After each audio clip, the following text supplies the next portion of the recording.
महेंद्रगढ़ के गांव आनावास में दीपक यादव के लेफ्टिनेंट बनने पर सम्मान समारोह का आयोजन किया गया। गांव आनावास में दीपक यादव पहला लेफ्टिनेंट बना है। ग्रामीणों द्वारा दीपक यादव के भारतीय सेना में लेफ्टिनेंट बनने पर सम्मान समारोह आयोजित किया गया। इस मौके पर लेफ्टिनेंट दीपक यादव को फूलमाला पहनाकर सम्मानित किया गया। महेंद्रगढ़ के गांव आनावास में दीपक यादव के लेफ्टिनेंट बनने सम्मान समारोह का आयोजन किया गया। गांव आनावास में दीपक यादव पहला लेफ्टिनेंट बना है। ग्रामीणों द्वारा दीपक यादव के भारतीय सेना में लेफ्टिनेंट बनने पर सम्मान समारोह आयोजित किया गया। इस मौके पर लेफ्टिनेंट दीपक यादव को फूलमाला पहनाकर सम्मानित किया गया। दीपक के पिता हवा सिंह ने बताया कि दीपक यादवारंभ से ही पढ़ाई में होशियार रहा है। वह दिन रात मेहनत करता था। लेफ्टिनेंट दीपक कुमार ने बताया कि सबसे पहले उसने 5वीं तक पढ़ाई विद्या निकेतन स्कूल सीगड़ा में की थी। उसके उपरांत उनका 6ठी कक्षा में दाखिला सैनिक स्कूल रेवाड़ी में हो गया था। उन्होंने 12वीं की पढ़ाई सैनिक स्कूल से ही की है। उसके बाद उन्होंने एनडीए की तैयारी की और 4th अटेम्प्ट में एनडीए क्लियर हुआ। उसके बाद उन्होंने एयरफोर्स ज्वाइन किया, वहां उसका एनडीए क्लियर हुआ। उन्होंने मिलिट्री में 1 वर्ष ट्रेनिंग की है। उसके बाद दिसंबर 2009 को कमीशन दिया गया और वह लेफ्टिनेंट के पद पर आसीन हुए हैं।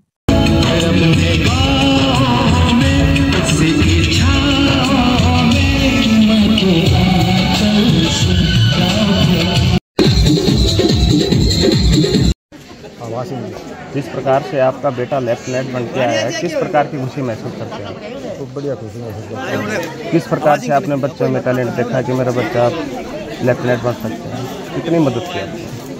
कैसे पूछा है इसको काम कर रहा है? खूब मेहनत की, मैंने कोचिंग दिलवाई, सैनिक स्कूल में भेजा, मैं उसके पास मिलने जाता था और उसको प्रोत्साहन करता रहा। उसने मेहनत की और मेहनत करने के लिए अपने सफलता मिल गई उसको, मुझे बड़ी खुशी हुई उससे। ठीक है, बोले थोड़ा सा। हाँ जी। आपका बेटा लेफ्टिनेंट बन के आया है, किस प्रकार की खुशी व्यक्त करते हैं आप? जी, सबकी शामिल खुशी है। मुझे ना तो ज़्यादा घमंड है और ना ही मुझे किसी चीज़ का गिला है। बस देश के लिए जो करेगा वो अच्छा होगा और इसकी जो भावना थी उस पर ही कामयाब रहेगा। ये हमेशा अपने जो विचार थी उन पर कायम है और ऐसे ही कायम रहे। ठीक है ना? जिस प्रकार से जैसे पढ़ाई करता था तो कितने बजे से कितने बजे तक पढ़ाई करता था, किस प्रकार से करता? जब से मेरे कने रहा थे 5वीं क्लास तक, जब तक अपनी पढ़ाई को सकूल काम पूरा नहीं कर ली तो जब तक खाना पीना कुछ नहीं करता था। अपनी पूरा टाइम पढ़ाई पे दिया करता। ठीक। शाम में कई बार तो 10-11 बज जाया करता। और जब स्कूल में सैनिक स्कूल में तो मैंने कभी शिकायत नहीं करी किसी चीज़ की भी। जो भी जैसे खाना मिलो वो सब अच्छे बताते थे और अपना भाई पे पूरा ध्यान दिया करता। ठीक है। नाम राजेश कुमार जी, सहायकर मुर्गी का नमस्कार करता हूँ।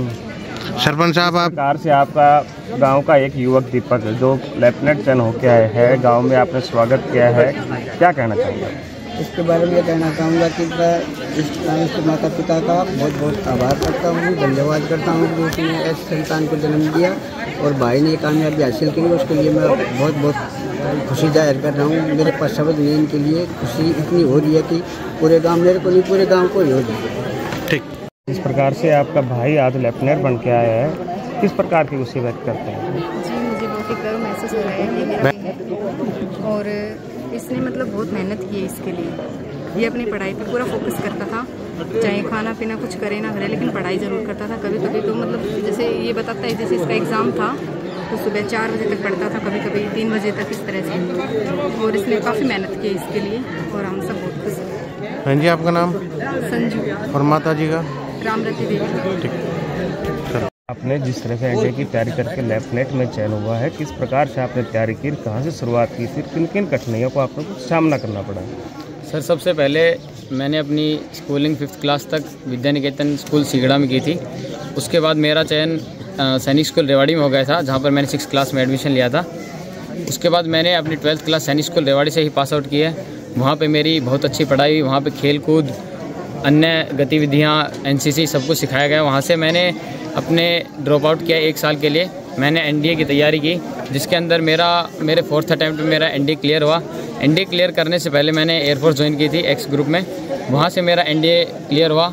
एनडीए में मैंने अपनी बीएससी की है जेएनयू से, वहाँ पे मेरी 3 साल की ट्रेनिंग की गई है। ट्रेनिंग के बाद मैंने आईएमए ज्वाइन किया एनडीए से पास आउट होने के बाद, जहाँ पर 1 साल की एडवांस मिलिट्री ट्रेनिंग दी जाती है। वहाँ पर मैंने 1 साल ट्रेनिंग की है और 9 दिसंबर 2023 को मेरे को कमीशन किया गया है as a lieutenant in Indian army. जिस प्रकार से आप वहाँ मुकाम तक पहुँचे हो, युवा पीढ़ी को क्या संदेश देना चाहिए? युवा पीढ़ी को मैं एक ही चीज़ कहना चाहूँगा कि आप लोगों को जो भी आपका लक्ष्य है, पहले आपको बिल्कुल आपका दिमाग क्लियर होना चाहिए कि आपको क्या हासिल करना है। उसके बाद आपके अंदर वो जोश और वो जुनून होना बहुत ज़रूरी है। मैंने फ़ौज में जाकर यही चीज़ सीखी है कि जोश के दम पे इंसान कुछ भी कर सकता है। अगर आपके अंदर वो जुनून है तो आप उस चीज़ को ज़रूर हासिल करोगे। साथ में आपको मेहनत करनी ही पड़ेगी, बिना मेहनत के कोई भी सफलता नहीं मिलती है। तो आपको उस चीज़ के लिए हार्ड वर्क करना ही पड़ेगा, तभी आपको सफलता मिलेगी। हो सकता है कि आप पहली बार में असफल हो जाएं, दूसरी बार में हो जाएं, लेकिन ऐसे मेरे साथ के जो ऑफिसर हैं वो मैंने देखे जो 10वें या 11वें अटैम्प्ट में भी उन्होंने कमीशन हासिल किया है। जैसे कि पूरा गांव आपके स्वागत में खड़ा है, तो आपको कैसा लग रहा है? मेरे लिए बहुत ही गर्व का एक मौका है कि मेरा गांव आनावास, मेरे सारे बड़े बुजुर्ग सब यहाँ पर मौजूद हैं। ये बहुत ही एक खुशी का मौका है मेरे परिवार और मेरे गाँव वासियों के लिए। ऐसा मौका बार बार नहीं आता है और यहाँ पर सब लोग अपना समय निकाल कर यहाँ पर मेरे स्वागत के इसमें आए हैं, तो यह बहुत ही एक खुशी का मौका है। आप इसका श्रेय किसे देना चाहेंगे? जैसे कि आपके टीचर्स है, आपका गांव है, आपके माता पिता है, क्या कहना चाहेंगे? देखो, किसी की भी इंसान की सफलता में किसी एक इंसान का हाथ नहीं होता। इसमें मेरे माता पिता जिन्होंने मुझे इतनी परेशानियों के बावजूद मुझे कभी महसूस नहीं होने दी, किसी भी चीज़ की कमी महसूस नहीं होने दी, मुझे इतनी अच्छी पढ़ाई दिलाई है, सैनिक स्कूल रेवाड़ी में दिलाई है। साथ साथ मेरे टीचर्स, बिना उनके यह सब कभी भी पॉसिबल नहीं हो सकता था। और मेरे गांव वाले जिनकी वजह से मुझे इतना जज्बा मिला कि मुझे कुछ अच्छा करना है, उन लोगों की मुझसे इतनी उम्मीदें थी कि मैं सैनिक स्कूल में गया हूं तो मैं as a officer pass out हूं। तो इस सब में मेरे गांव वाले, मेरे घर वाले, मेरे टीचर सभी का योगदान है।